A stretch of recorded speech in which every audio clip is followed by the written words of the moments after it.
Utilise ta colère pour te libérer de cette relation toxique avec un pervers narcissique. Bonjour à toi, ici Fabien Arnoux, ton coach pour te libérer d'une relation toxique avec un pervers narcissique. Et dans cette vidéo, nous allons voir en quoi la colère finalement est une émotion extrêmement saine pour toi et que tu dois l'utiliser. Mais avant d'aller plus loin, si tu n'es toujours pas abonné à la chaîne YouTube, c'est le moment de cliquer sur s'abonner, sur la petite cloche juste à côté pour être tenu au courant de mes prochaines vidéos, de mes prochains audios concernant les stratégies pour se libérer de relations toxiques avec les pervers narcissiques. Pourquoi je te dis que tu dois absolument utiliser aujourd'hui ta colère? Parce que la colère est une émotion extrêmement saine lorsqu'elle est orientée vers notre libération, lorsqu'elle est orientée pour mettre des limites à l'autre, lorsqu'elle est orientée finalement pour se sauver.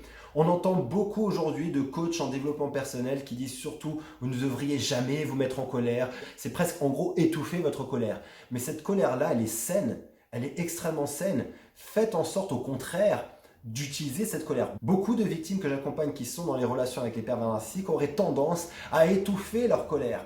La colère qui est étouffée, la colère qui est en permanence réprimée à l'intérieur de soi se transforme à un moment donné en dépression. Parce qu'elle n'est pas expulsée, elle n'est pas utilisée pour se libérer, elle n'est pas verbalisée. Nous avons besoin de la colère. Si la colère existe, c'est qu'elle a une utilité. L'excès de colère devient un poison. Et effectivement, si aujourd'hui tu n'aurais que la colère comme réponse et tu serais extrêmement irritable et tout le temps tu es en colère, en colère, oui, ça deviendrait un poison pour toi et pour les autres. Mais dans une relation toxique avec un pervers narcissique, utiliser sa colère, c'est un peu comme un chien qui aboie contre l'autre pour lui dire stop, t'as pas à aller plus loin maintenant. Et cette colère-là, elle est extrêmement saine. Donc n'écoutez pas les gens qui vous disent non, tu devrais jamais te mettre en colère. Utilise ta colère, mais utilise cette colère intelligemment. Utilise-la pour mettre des limites à l'autre. Il y a un territoire dans lequel il ne peut pas rentrer et ta colère doit indiquer justement qu'il ne peut pas. Par contre, la colère peut s'exprimer de plein de façons. C'est pas forcément hurler à pleine voix, à gorge déployée et à crier et passer pour une hystérique entre guillemets parce que bien évidemment, tu le sais, tu l'as certainement déjà vécu, c'est que lorsque tu bascules dans cette colère d'une agressivité maximale et qui est extrêmement permanente, bien évidemment, que va faire le pervers narcissique en face? Il va dire t'es complètement hystérique ma pauvre. D'ailleurs, petite phrase, je fais une petite parenthèse, ça c'est une phrase qui est très souvent utilisée par les manipulateurs, les pervers narcissiques. Tu as certainement reconnu d'ailleurs dans mes propos cette phrase-là, tu as déjà dû l'entendre. C'est quand tu te mets en colère et que tu entends mais tu es complètement hystérique. Voici une petite astuce, une phrase que tu dois apprendre et que tu dois pouvoir sortir à ce moment-là, c'est ne confonds pas une colère justifiée avec une maladie psychiatrique. Ok? Voilà, petit aparté, utilise ça parce que ta colère à ce moment-là, elle est justifiée. Votre colère est légitime.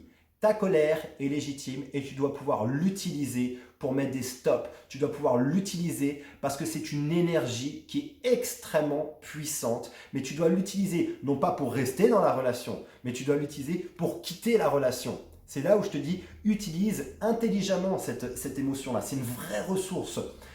Si tu réprimes cette ressource-là, ça va être difficile pour toi de mettre des stops, de mettre des barrières, de te faire respecter. Donc, tu dois utiliser cette colère-là. Et tu dois l'utiliser intelligemment pour mettre justement ces frontières-là, pour délimiter un territoire dans lequel le pervers narcissique ou la pervers narcissique ne peut pas rentrer. Mais surtout, au-delà de ça, c'est aussi utiliser, si tu es encore dans la relation, c'est l'utiliser pour à un moment donné, utilise cette colère pour dire ras-le-bol. Il y en a marre de cette situation. Cette colère, maintenant, tu dois l'utiliser. Cette souffrance que tu peux vivre, tu dois l'utiliser pour te libérer de la relation et non plus pour rester dedans. Donc, utilise cette colère, sors la lionne qui est en toi, sors le lion qui est en toi pour te réaffirmer, pour sortir ça, mets des limites et passe massivement à l'action. Utilise ta colère, n'écoute pas les gens qui disent que tu devrais la réprimer, que tu devrais toujours être tranquille, comme si on était des maîtres zen. Non, cette colère-là, elle est légitime, elle est intéressante, elle est puissante et tu dois l'utiliser intelligemment pour pouvoir te libérer de cette relation. Mets ça en pratique, mets-moi dans les commentaires toutes les fois où tu as utilisé la colère et que ça t'a servi, ça a permis de mettre un stop, ça a permis de mettre une limite, ça a permis de calmer momentanément l'autre. En tout cas, mets-moi ça dans les commentaires pour qu'un maximum de personnes voient que oui, la colère, elle sert. Utilise cette colère, c'est une ressource extraordinaire, mais utilise-la vers ta libération, vers ton bonheur, vers ta sortie de prison. Et je te garantis que tu vas avoir des résultats. N'hésite pas à mettre un pouce à cette vidéo, à la partager. Et si tu as besoin d'aller plus loin, j'ai alloué ces prochains jours quelques créneaux pour te permettre d'avoir une session de diagnostic au téléphone. On fera le point ensemble sur ta situation et je t'expliquerai le moyen le plus rapide pour te libérer de cette relation destructrice d'emprise. Le lien est juste en dessous de cette vidéo. Tu cliques sur le lien, tu seras redirigé vers mon agenda, tu prends rendez-vous et je t'appelle. D'ici ma prochaine vidéo, mon prochain audio, souvenez-vous et rappelez-vous, vous méritez d'être aimé et vous méritez d'être heureuse. À très bientôt.